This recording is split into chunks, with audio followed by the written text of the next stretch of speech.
Good morning, Miramar. Welcome to the show. I'm your host, Tamara G. As always, you can check us out on all of our social media. We are on Facebook, Twitter, and Instagram at City of Miramar. And with me today is someone that is very special. She's my sister on the mic.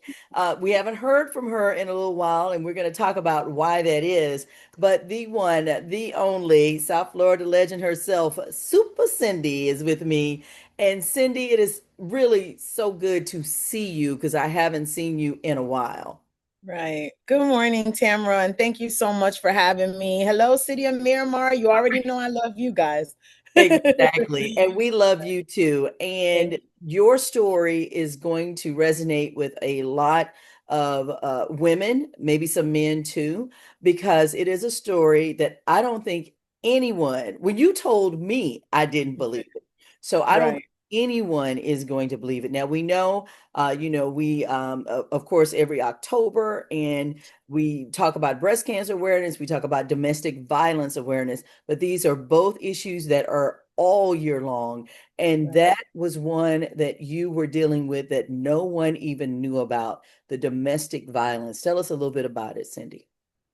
So, about 8 years ago, I met a man. He swept me off my feet, told me all the right things, treated me the right way. I was so in love, talking marriage, children. I was completely invested into this relationship. And almost a year into the relationship, he became physically violent with me. But in the looking back now, within the first year, he was already chiseling away at my confidence, how I thought, trying to convince me that everyone didn't like me. And that was something that I never experienced because I always felt like everyone was cool with me. You know what I mean? I was like, no one doesn't like me. I'm cool, whatever. And he just was on a mission to convince me that I was not liked, because I think it was like the opposite of what he saw whenever we went out. Like, I would walk into a room and I don't even have to say a word, and everybody's like, super, super, and running and hugging me, and I'm hugging back. And I don't know, I guess he just did not like that. So the mission was to convince me that I was not like, that people thought I was mean, and just all kinds of mind scramble my brains like eggs and just totally confuse me of what reality was. So, for folks who are just tuning in and who are not from the South Florida area, because of course this is being played all over the country, you have been in South Florida on the radio, a radio personality, popular radio personality for more Right. than 20 years. You also Yes. work diligently in our community. You have been, working for nonprofits and being on stages and being on TV, Love and Hip Hop Miami. Yes. What would make you think after, even though you said he was chipping away, what would make you think that people didn't like you? You've got it going on. It's so hard to explain when you're being manipulated by a complete narcissist. They, I don't know what book they read when they learn, but all narcissists, as I'm hindsight, after I'm out and I'm free and I've escaped, I read about narcissists, I see posts about narcissists, and it's like, check, check, check. It's like they all do the same mind manipulation. They go after who they're with, convince them that they're less than what they know they are. I've always had confidence since I was in elementary school. Like, I never had issues with people. And then as soon as I started meeting him, I started having issues. And he would explain that I had issues with certain girls. And I'm like, I do? Why? Like, it was just weird. And I don't know how I didn't catch on at the beginning when it started. But I even cried to his mom one time about it. Like, why don't people like me? And I've never questioned people liking me. I've always been liked. And that Yes. was like how he, right. So I don't know how it got into my brain, how he just manipulated me. But I really do feel like at the beginning, he love bombed me so hard and truly made me believe that he was on Team Cindy and for, out for my best interests. And within the first year of us dating, he became my manager. So now he's involved in the Supa Cindy brand and my activities on a daily basis. What's happening, what am I getting booked for? He handled everything. My social media, he filmed all my content. He was inserted into everything. at the beginning, I handed him the platter of all my passwords and not my bank account passwords. I'm not Okay, that thank crazy, goodness. but like, girl, but like my passwords of my social media and everything else, I handed it over on a platter to him because I truly felt like he was out for my best interests. He loved me. Me winning meant him winning type thing. We were a team, I was going but to say a couple. You guys were a team, a couple, and I just don't understand how this it could have happened. And I tell you what, we're going to be right back with more because we've got to find out how this happened because there are so many women and men out there who are dealing with this same thing. So hold on. All right, so we are back, Cindy, and you mentioned how he had total control. Of course, it was under the guise of being your manager. And therefore, he would have your passwords. He would have your social media. He would know how much money you were making because he's doing the contracts. Um, and I don't blame you for that. I don't think anybody would because, as you mentioned, you guys were, working this as a couple. You're working this as a business, and yet that almost totally is a red flag because that means he has control of everything other than your bank account, as you mentioned. everything, everything, everything. So it was a year of the love bombing. It was the year of, telling you you're wonderful, everybody else is horrible, and all these things that are happening. And then you said it became physical because there as you probably I know have dealt with now coming into recovery, there are all types of abuse. It could be mental, it could be emotional, it could be financial, and of course it can be physical. And that's when that happened a year into it. Yeah. So about a year into it, I was teasing, I was asleep and because I did the morning show and he had gone out with some friends of mine that I told him to go out with because he wanted me to go. And I'm like, no, you could go with my peoples. And it was a guy friend. So he went out with them. And then when he came back, I guess the night didn't go the way he imagined. Because if I would have went, it would in his mind, it would have probably went so much better. But in his eyes, when he went alone with them, they weren't showing him love. That's what he came back saying. So the celebrity that was supposed to be there, like, didn't want to take a picture with him, eventually did, and just all kinds of little things. So I started, like, just to calm the like his bad feelings. I was like, they didn't take a picture of you. I'm just teasing to make a laugh in the room. I would never imagine. And that's the first time he hit me. Like literally just like started. I had the covers like at my waist and I'm sitting up in the bed and he's telling the story. And when I started teasing him, he just turned around because he was on the phone with his brother and just started going like this to me, boom, boom, just punching me. So I took my comforter and went under the covers and laid flat. And I was just under the covers, like, and I was screaming. And then his brother's like, "What's going on?" But his brother didn't know what was going on. And then he walked out the room. And I just laid there in shock because I had never seen that side of him. And basically, I never brought it up again because under the covers, I said, why did I tease him? Like, I shouldn't have teased him. That was not nice. I was the cause of what happened because just of the mind manipulation part of it, Right. I blamed myself for that incident. But I was like, so after that, we never discussed it. But I just was like, okay, I got to be nicer, like he's already convincing me I'm not a nice person. So I'm like, maybe I said something, maybe. And that's what it was. And then a That's few the months victim later, blaming. That's yeah, what yeah, yeah. Like turn the trying to, tables. yeah, trying to Right. figure out what you did to cause him to use his fists in a situation that wasn't even remotely a reason to. Right. Right. Wow. Okay. And Right. so, Cindy, again, you've been on the air up until what, earlier this year, I believe. No, June 2024, Okay, I 20. Oh my resigned. gosh, it's been that long. Okay. So June of 2024 is when you left South Florida radio airwaves. You had been on for 20 years with 99 Jams. That's where we worked together. Yeah. And you kind of just went into, I don't want to say a shell, but you had to protect yourself and you had to get away from this. What was the turning point and what did you do to get out of it? Because I think that's what a lot of women and men are like, how do I get out of this?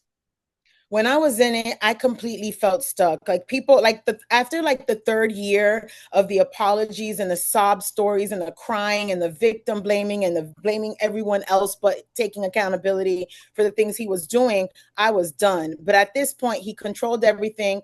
3 years into it, I really felt like I had no escape. So basically, I was just trying to figure out how to get out.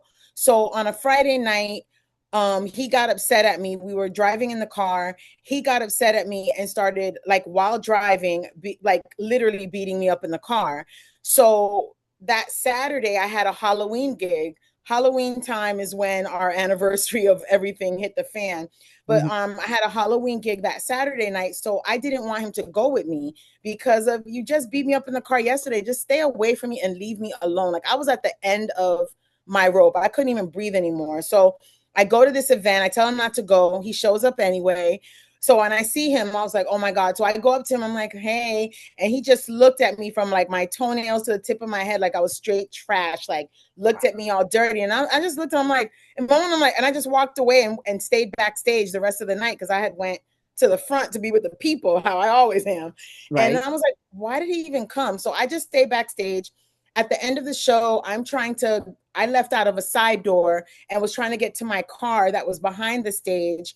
And when I'm trying to go to my car, I just see him running full throttle, like, and screaming in front of everyone who I was just on stage with, cuss words, and it's like, you think you're going to escape? So I just got in the car. So by the time I got in the car and closed the door to protect myself, he opened the car door and just started yanking me from my costume because it was a Halloween costume party, and was trying to grab me out the car. But at that point, the venue security grabbed him, and it was just a nightmare. So at that point, I Which is the parked my worst thing car. for a celebrity and public figure to go through. I And so then I'm in fear, terrified. I'm like, oh my God, when I get home, he's going to follow me home. I know it. So I ended up not going home. I parked my car on the side of the road because I honestly felt like he had a tracker on my car. I left my cell phone in my car turned off because I felt like he had a tracker on my phone. And I just dipped and ran off. So then I ended up staying at a friend's house. Then from there, I called my sister and I told her what was happening. And basically the next morning, my sister came and got me. We drove to my house to come get, clothes or whatever. And then I ended up getting my car and everything like that. But that month, and I stayed not at my house. Then that Monday, that Sunday, I went to the police department to report the violence in the car on that Friday. And then on that Monday, I went to the phone company, changed my phone number, my iCloud, and then because I had never turned my phone back on from the Right. time I turned it off. So then I was afraid to. I felt like he was so techie and so computery that I was like, I'm not doing that. And then I went straight to the courthouse and filed paperwork for a restraining order. 3 months later, I got awarded a 10-year restraining order on a Zoom court case that he was right there, but I never made eye contact with him. And that was in January of 2024 because everything happened October 2023. January 2024, I was awarded a restraining order. By Mhm. June of 2024, I was just so unhappy at the station. I didn't want to go. I didn't want to be there. Didn't trust anyone because I felt like he knew everybody. He was always at the station with me Right. filming this and that. I didn't trust anybody anywhere because I found out through other people that he was communicating with these people. I said, I'm done. I'm out. No one's on my side. I'm leaving. So I resigned, and yeah, and I went into hiding, into healing, because it this healing process 2 years later is still definitely ongoing, but I'm so much better than I was a year ago. I keep saying that because I really feel that. Yeah. So And I'm so glad that you said that you did have to go to the extreme. You did have to you quit your job because you weren't didn't think you were safe there. And then you mhm. went into hiding and you basically, changed the phone number, changed where you live, all of that stuff. Um, for the women and the men who are out there that have to do this, how do you give them strength to, because sometimes it may resort to that. It may resort to you having to totally, move from where you are, change jobs, change your life because of this one person who is intent on controlling you. See, I can't really tell anyone who's going through it, who's suffering in silence, who's in it, to leave, because every situation is different. In the 8 years that I was with my ex-boyfriend slash manager, I had not once called the police. I never called the police. And then that one time where he attacked me in public, what made me think was I'm here hiding what he's doing to me. I'm around people who love me, and he's standing next to me and they don't even know what he's doing to me because I'm protecting him. Well, if he doesn't care and he's attacking me in public, why should I?